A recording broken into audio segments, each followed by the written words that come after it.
Here in Minnesota, what does the general public think? Today, Cami Raisler went to downtown Rochester and learned that there is a general consensus of skepticism.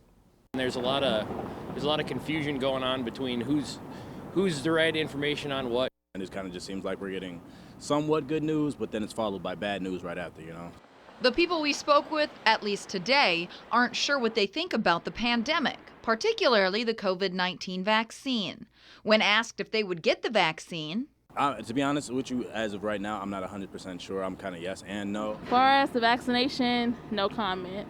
I have a few family members that have had the vaccine. I think it's good. Personally, I wouldn't, but I'm nowhere near the, place that I should be looking for it. I don't have multiple pre-existing conditions. I'm 25. So why the skepticism?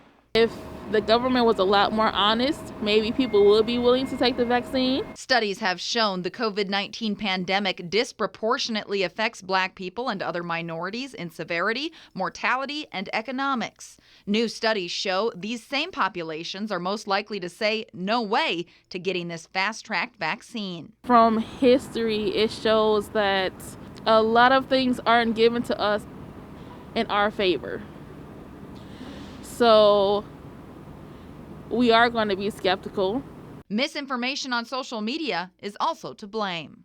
I know one of the ladies that first took it, she passed out on live TV, kind of had everybody scared. There's another lady with a video going around about how half of her face froze up and everything. Despite this doubt, top health officials continue to echo one another in favor of the FDA-approved vaccines. The EUA vaccines, as well as the Johnson & Johnson vaccine, essentially show that they are very good at preventing severity of COVID. So that's great. It's good to ask questions, of course, and we do want to clarify or debunk two social media posts mentioned in the story. We think these are the two that the man we spoke with was talking about. The first, a woman passing out on TV. Now, the nurse's name is Tiffany Dover. The post went viral, as many of you know, but it did fail to mention that Dover often faints, she says, when she gets shots. She told a local news station shortly after, quote, "It's common for me. I feel fine now," end quote. Now, the second, a viral video showing a nurse claiming the vaccine causes face paralysis. The video was flagged as part of Facebook's efforts to combat false news and misinformation.